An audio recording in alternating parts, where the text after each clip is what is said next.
शिवलोक को गई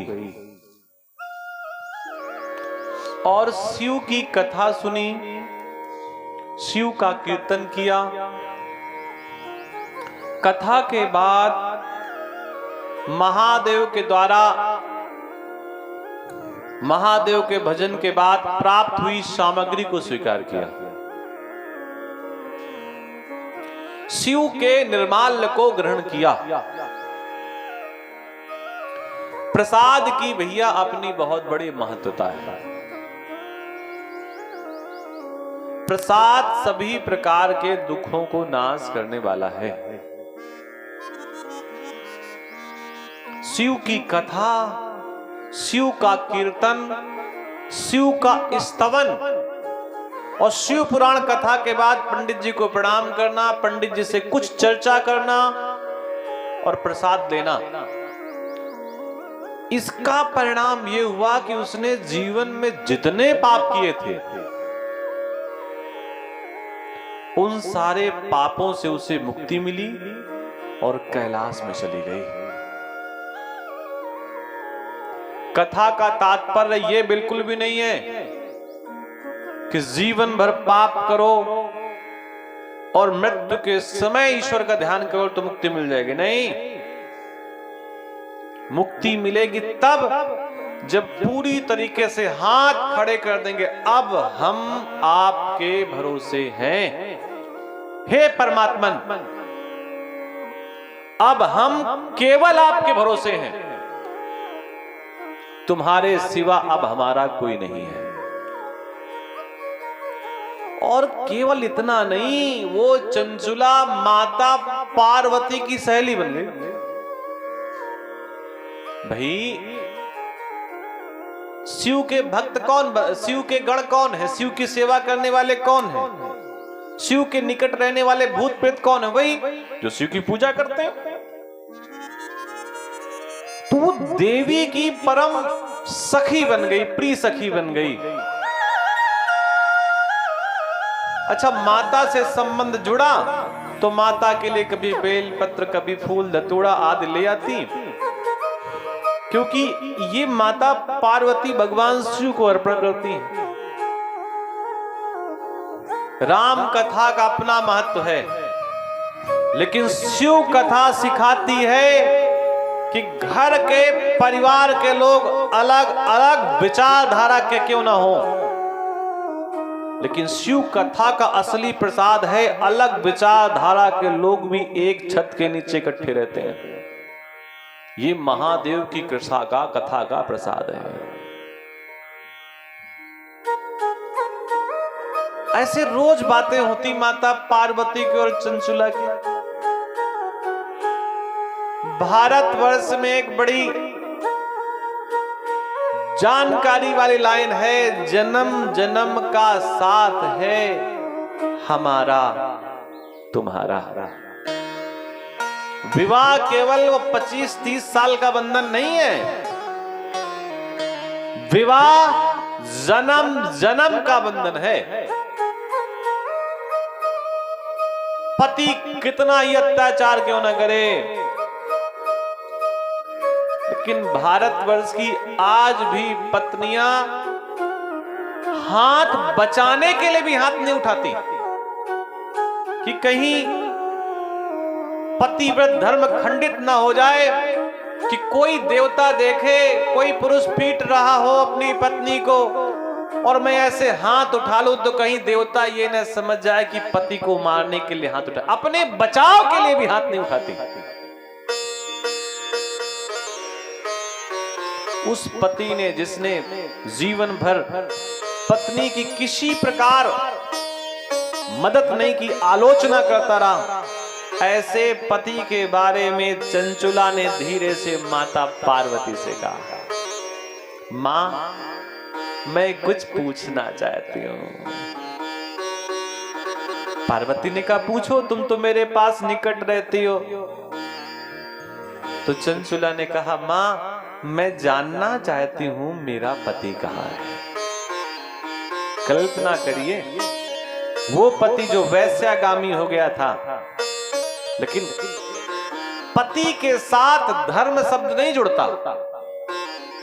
धर्म शब्द कभी जुड़ता है तो पत्नी के साथ। धर्म पत्नी, धर्म पति नहीं, पति तो पति है बस। पत्नी के साथ, स्त्री के साथ शब्द जुड़ता है धर्म पत्नी। शायद वो इसीलिए धर्म पत्नी है कि केवल जीवित अवस्था में नहीं, मृत्यु के बाद भी वो साथ निभाने के लिए तैयार है। माता पार्वती ने आंख बंद करके देखा तो जैसे ये आपका विंध्याचल पर्वत है, ऐसे ही एक विंध्य पर्वत है। अब स्थितियां इतनी खराब हैं कि कई पर्वत तो ऐसे हैं जिसे आप ढूंढ नहीं सकते, क्योंकि पर्वत लोग खा गए। क्रेन मशीन लगा लगा करके धीरे धीरे नोच नोच करके पर्वतों को लोग खा गए। अब कहां ढूंढोगे पर्वत? विंध्य पर्वत पे भयंकर पिशाच बना हुआ है। घबरा गई, अपने भाग्य को याद करने लगी कि मैं तो माता पार्वती की सखी बनी और मेरा पति पिशाच। ऐसी माता पार्वती की सहेली बनने का क्या फायदा कि पति पिशाच बना हुआ है। ऐसा पुराणों में कथा आती है कि पिशाच को सांस लेने में बड़ी समस्या होती है। ऐसा नहीं कि भूत प्रेत बने हैं तो बड़ा मौज में है। कई लोग कहते हैं भूत प्रेत बनने से बड़ा मौज रहता है। बोले क्या मौज रहता है? बोले ना कपड़े खरीदने पड़ते हैं, ना बर्तन, ना थाली, ना लोटा। बोले ऐसे ही घूमते रहो। ऐसा नहीं है। भूत प्रेत बनने के बाद वो भी सांसें लेते हैं, और सांस लेने में गले का छेद इतना छोटा होता है कि सांस लेने में भयंकर पीड़ा होती है। और उसी पीड़ा का अनुभव बिंदुक कर रहा है। बिंदुक जाति से महाराज जी ब्राह्मण था, और जिस गांव में था पूरे ब्राह्मण ही थे उस गांव में। लेकिन उसको ऐसा लगा, अरे माला सरकाने से, जनेऊ पहनने से, संध्या वंदन करने से कोई फायदा नहीं है। खाओ पियो मौज करो। कई लोगों के जीवन का वसूल होता है कि ऐसे ना मरो, अगर मरो तो कर्जा लेके मरो। ऐसे मरना बेकार है अगर कर्जा लेके नहीं मरे। खाओ पियो, अरे ये कौन सी भाषा है, खाओ पियो मौज करो। हमारे यहां ककारा कहता है कमाओ फिर खाओ, और उसके बाद जब कथा हो 3:30 बजे से तो गाना गाओ, और फिर प्रसाद लेकर घर जाओ। अंगा माने कुछ नहीं। कमाओ, खाओ, गाओ, घर जाओ, और फिर प्रक्रिया ये करो। तो मां कोई ऐसी व्यवस्था नहीं है कि मेरा पति वापस आ जाए। अरे है, क्यों नहीं है? उसके लिए क्या करना पड़ेगा? शिव पुराण कथा सुनानी पड़ेगी। तो माता ने जब इस ऐसी बात कही तो जंजुला ने कहा, मैं कहां से कथा सुनाऊंगी, मैं तो खुद ही सुन करके यहां पे आई हूं, आप ही कोई सहायता करिए ना। तो जिस प्रकार नारायण की कथा कहने में नारद जी बड़े निपुण हैं। पंडित जी महाराज, सत्यनारायण जी कथा होती, नारद जी तत्काल उसमें पहले आ जाते, भगवान बाद में, पहले नारद। भागवत जी कथा हो, नारद जी पहले आएंगे, भगवान बाद में। वो शिव पुराण की कथा हो तो सबसे पहले आते हैं तुम्बुरु। प्रत्येक कथा को कहने वाला कथावाचक अलग अलग है, और वो अपनी अपनी प्रतिभा में माहिर है। राम जी की कथा हो और ये ना कहा जाए काग भुसुंडी जी सुना रहे हैं, तो फिर वो कथा अधूरी है जब तक काग भुसुंडी का नाम ना आ जाए राम कथा में।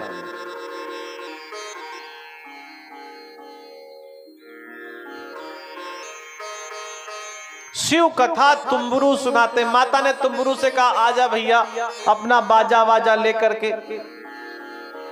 बोले उससे क्या होगा, क्या करना है? बोले जाओ विंध्य पर्वत पर मेरी प्रिय सखी का पति भूत प्रेत बना हुआ है, कथा सुना करके आओ। अब मां का आदेश है, तुम्बरू जी चले गए, कथा प्रारंभ की तो भूत और भाग के आगे। तो तुम्बरू जी मां के आदेश का पालन करते हैं, तो वो फिर अपना बाजा वाजा टेंट समेना लेकर के फिर पहुंचे आगे, पंडित जी वगैरह को लिवा करके। तो भूत और आगे भाग गया। तुम्बरू परेशान हुए, मां से कहा ये सुनने के लिए तैयार नहीं है। बोले बांध दो इसे रस्सी में। आप लोग घबराना नहीं, अगर आप लोग बीच में उठ करके जाओगे तो हम रस्सी से नहीं बंधवाएंगे। जो मन में ऐसा सोच ले कि नहीं शिव कथा सुनने वाले को रस्सी से बांधा जाता है। भूत प्रेत को, उस पिशाच को मोटी मोटी जंजीरों से बांधा गया और फिर जबरदस्ती शिव पुराण कथा सुनाई गई। और जैसे शिव पुराण कथा सुनाई गई उसका शरीर गौर वर्ण का हो गया, कर्पूर गौरम, शिव के समान उसका शरीर हुआ। 5 नेत्र, 15 आंखें, 10 भुजाएं और महादेव के समान हो गया। तुम्बरू से लेकर के माता पार्वती के पास गए। आपने जिसे कथा सुनाने के लिए कहा था उसने तो रूप बदल दिया। और फिर वो दोनों मिल करके पति पत्नी महादेव और माता पार्वती की सेवा करने लगे। कहने का तात्पर्य यह है 10 जगह भटकने की आवश्यकता नहीं है, एक को जोर से पकड़ने की आवश्यकता है। ऐसा नहीं कि थोड़ा राम गुणगान गा लिया, थोड़ा शिव का ध्यान, थोड़ा दुर्गा का, वो तो जैसा समय चले वैसा कर लें, लेकिन एक को पकड़ करके रखें कि मैं तुझे जाने नहीं दूंगा। शिव महापुराण की विशेषता यह है इसमें 24,000 मंत्र हैं। जिस प्रकार भागवत पुराण में 18,000 मंत्र हैं, ठीक उसी प्रकार शिव पुराण में 24,000 मंत्र हैं और गायत्री मंत्र में 24 अक्षर होते हैं। गायत्री मंत्र प्रत्येक व्यक्ति को पढ़ने के लिए मना किया गया। हर एक कोई व्यक्ति गायत्री मंत्र नहीं पढ़ता। गायत्री मंत्र की विशेषता है कि जिसका उपनयन हो गया हो, संस्कार हो गया हो, वो गायत्री मंत्र पढ़ेगा और प्रतिदिन गायत्री का जब संध्या करेगा तब पढ़ने का अधिकार है। ऐसा नहीं कि यजमान के यहां गए तो जोर से ओम भूर्भुवः और शुरू कर दिया ताकि यजमान को लगे हाँ हाँ बहुत बहुत ऊंचे पंडित हैं। अगर आप संध्या दिन में एक बार भी कर लेते तो आप गायत्री पढ़ने के अधिकारी हैं। अन्यथा तो भले ही वो कितने ही बिसुआ का ब्राह्मण क्यों ना हो, उसको भी गायत्री जप नहीं करना चाहिए। जो नित्य संध्या करता है उसे ही गायत्री मंत्र का जप करना चाहिए।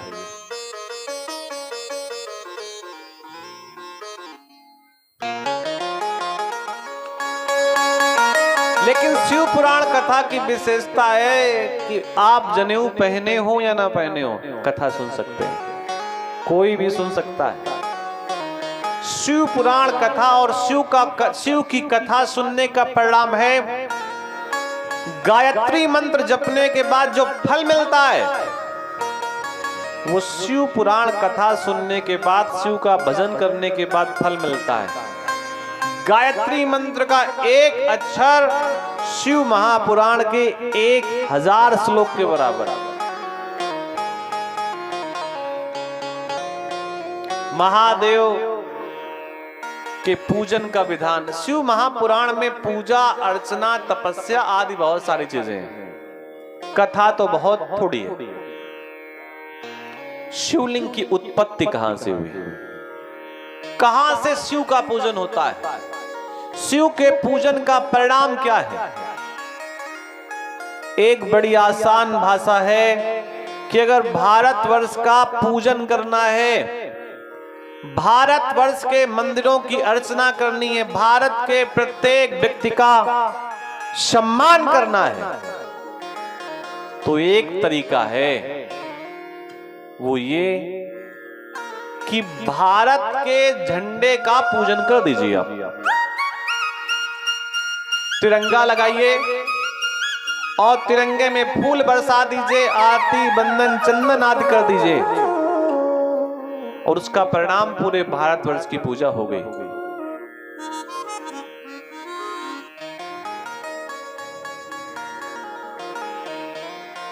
तिरंगे का सम्मान पूरे भारतवर्ष का पूजन है। वहीं पर आप थोड़ी सी गलती कर दें, झंडे को कहीं फेंक दें ऐसी जगह जहां पर झंडे का अपमान हो रहा हो, तो इसका मतलब पूरे भारतवर्ष का अपमान हो गया। भाई, देश का प्रमुख व्यक्ति जब कहीं विदेश में जाता है तो झंडा सबसे आगे रखा जाता है। व्यक्ति तो बदलता रहता है, झंडा थोड़ी बदलता है, कभी ये कभी वो, कभी ये कभी वो, लेकिन झंडा तो वही रहेगा। अच्छा, आपको भारतवर्ष के प्रत्येक देवताओं का पूजन करना है, आपको चित्रकूट का भी पूजन करना है, मथुरा वृंदावन में बैठे देवताओं का पूजन करना है, कलिंजर में बैठे महादेव का पूजन करना है, केदारनाथ का पूजन करना है, रामेश्वरम का पूजन करना है। अब आपका मन है कि हम पूजन तो सबका करना चाहते हैं, लेकिन अवस्था ऐसी नहीं है, उम्र ऐसी नहीं है कि सबका पूजन कर सके, तो क्या करें? तो उसके लिए विद्वान लोग कहते हैं शिव का पूजन सभी देवी देवताओं के पूजन के बराबर है। आप अलग अलग देवताओं को पूजन करेंगे, उसकी अपेक्षा केवल महादेव का पूजन कर लीजिए। शिवलिंग में सारे देवी देवता समाहित हैं। अगर कहीं पर शिव मंदिर है तो शिव मंदिर में आप जाए तो शिव में चाहे गंगा जी का पूजन कर लें, चाहे विष्णु जी का पूजन कर लें, चाहे राम जी का पूजन कर लें, चाहे हनुमान जी का पूजन कर लें, शिव मंदिर में शिवलिंग में सबका पूजन किया जा सकता है। उदाहरण के रूप में गंगा में आप खड़े हो तो गंगा में सभी देवी देवताओं को पूजन आप कर सकते हैं। ऐसा नहीं कि गंगा में केवल गंगा का ही पूजन करना है। ठीक उसी प्रकार जिस घर में शालिग्राम जी होते हैं तो शालिग्राम जी में भी आप सभी देवी देवताओं का पूजन कर सकते हैं। शिव के पूजन से एक निष्कर्ष निकल करके आता है कि किसी और देवता के पूजन की आपको आवश्यकता नहीं है। लेकिन इसका मतलब यह नहीं कि राम जी को भूल जाएं, कृष्ण जी को भूल जाएं। अष्टमी और नवमी को भैया उनका भी ध्यान करें, और जब 26 मार्च आए तो महादेव को भी जल जरूर अर्पण करें महाशिवरात्रि के दिन 26 फरवरी। भगवान विष्णु के नाभि से कमल, कमल से ब्रह्मा की उत्पत्ति। ब्रह्मा ने घूम करके चारों दिशाओं में देखा तो 4 मुख, और जब चारों दिशाओं में कुछ नहीं देखा तो ऊपर भी देखा तो ब्रह्मा का एक और मुख निकल आया। वैसे तो महादेव को पंचानन कहते हैं, लेकिन ब्रह्मा के भी 5 मुख बताए गए। ब्रह्मा जी के 5 मुख हैं। अच्छा, ब्रह्मा जी ने उसी कमल में घुस करके जब चारों तरफ ढूंढा, कोई मिला नहीं, तो क्षीर सागर में भगवान विष्णु दिख गए। तो ब्रह्मा जी ने भगवान विष्णु को प्रणाम किया। प्रणाम करना अलग विषय होता है। कई बार लोग शत्रु को भी प्रणाम करते हैं, और कई बार लोग जिससे लड़ाई होती है उसको ज्यादा जोर से प्रणाम करते हैं। ताऊ राम राम, चाचा राम राम। भगवान विष्णु से वार्तालाप होने लगी तो ब्रह्मा जी ने कहा कि ऐसा करो, हम तुमको जानते नहीं हैं। तो शिव पुराण कथा के अनुसार भगवान भोलेनाथ ने भी कहा कि अगर तुम हमको नहीं जानते तो फिर हम तुमको नहीं जानते। युद्ध छिड़ गया आपस में, बात बात में बात बिगड़ गई और फिर युद्ध हो गया। इतना भयंकर युद्ध हुआ कि अब तो भैया संसार हिलने लगा। महादेव को लगा हम क्या करें, तो अग्नि स्तंभ के रूप में महादेव ब्रह्मा और विष्णु के बीच में प्रकट हो गए। बोलिए चंद्रमौलेश्वर भगवान की जय हो। और जब अग्नि स्तंभ में प्रकट हुए तो कभी आप आजमाना, दो शराबी चाचा जी लड़ रहे हो और उन लड़ते हुए शराबियों को अगर आप बचाने चले जाओ तो अपनी ही खोपड़ी फड़वा के आओगे। वो आपस में झगड़ा बंद कर देंगे पंडित जी महाराज, और आपसे दोनों मिलकर झगड़ा करने लगेंगे।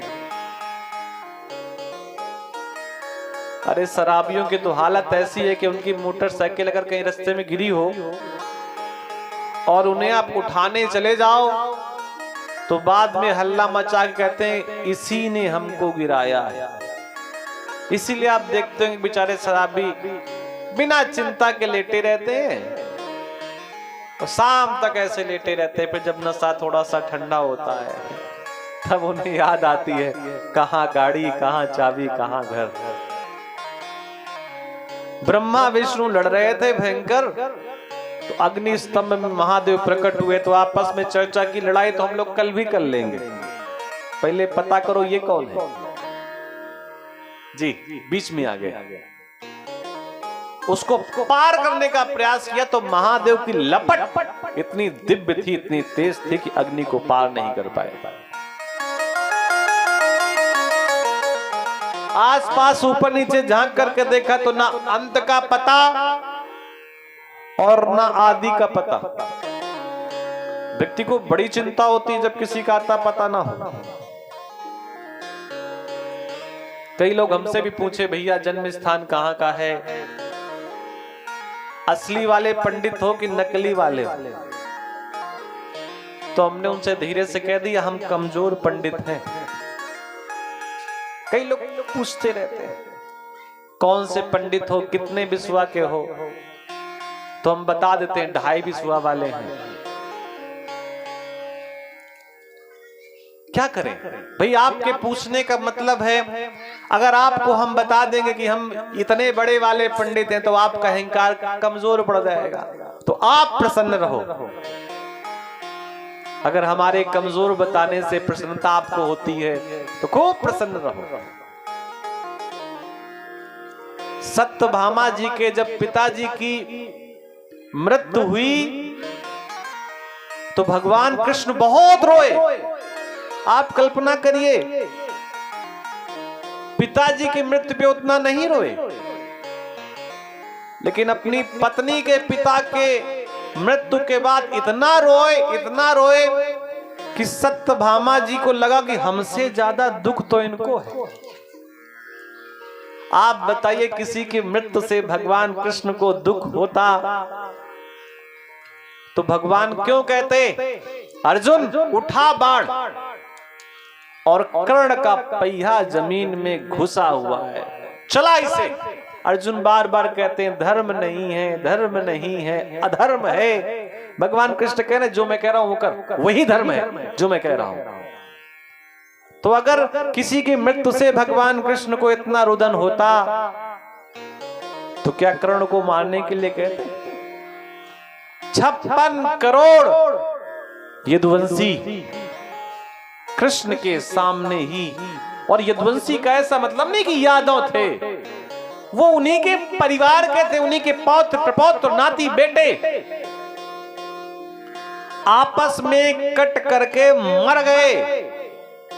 पूरा यदुवंश नष्ट हो गया कृष्ण के आंखों के सामने, लेकिन एक आंसू नहीं गिरा भगवान का।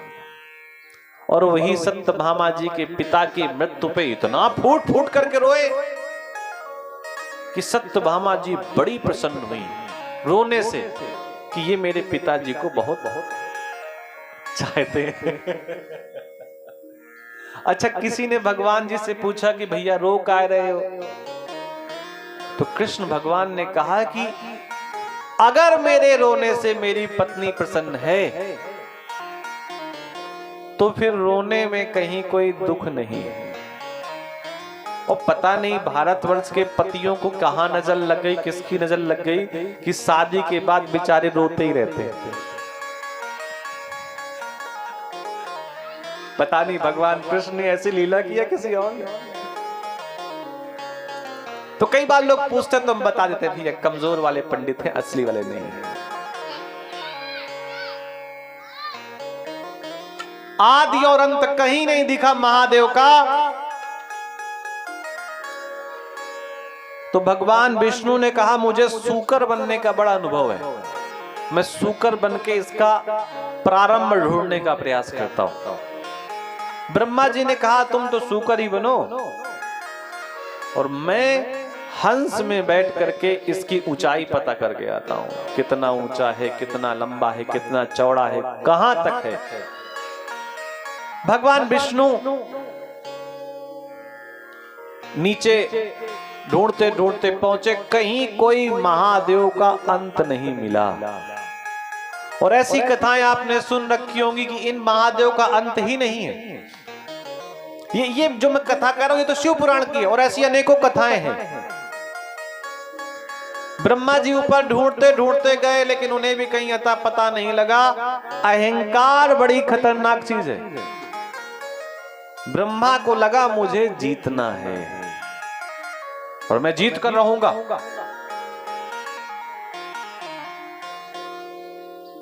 ऊपर से केतकी का पुष्प नीचे गिर रहा था। ब्रह्मा ने कहा ए केतकी कहां से आ रहा है? बोले ऊपर से गिर रहा हूं। बोले कब से गिर रहा है? तो ब्रह्मा से केतकी ने कहा कई लाखों वर्षों से मैं गिर रहा हूं, कई लाखों वर्षों से। तो ब्रह्मा ने कहा इसका आदि अंत पता है? बोले कुछ नहीं पता, मैं गिर रहा हूं तब से मैं ऐसा ही देख रहा हूं महादेव को। तो ब्रह्मा जी ने कहा केतकी से कि मेरा और विष्णु का थोड़ा सा प्रतिस्पर्धा चल रही है, तुम मेरे साथ चलो, गवाही दे देना कि इसका ब्रह्मा ने अंत पता कर लिया। दोनों वापस आए बीच में और गवाही पूछा भगवान विष्णु ने कि भैया क्या हालचाल है। तो विष्णु ने जब ब्रह्मा से पूछा, ब्रह्मा ने विष्णु जी ने कहा मैं इनका आदि पता नहीं कर पाया, मैं क्षमा चाहता हूं। ब्रह्मा ने कहा अरे विष्णु मुझे पहले ही पता था कि बल में तुम हमसे कमजोर हो, मैंने पता कर लिया। बहुत ऊंचाई तक नहीं है, कुछ दूर तक है। और हां अगर तुमको मेरी बात पे विश्वास न हो तो केतकी से पूछ लो। गवाही का मतलब ही होता है झूठ। सत्य को किस गवाही की आवश्यकता है?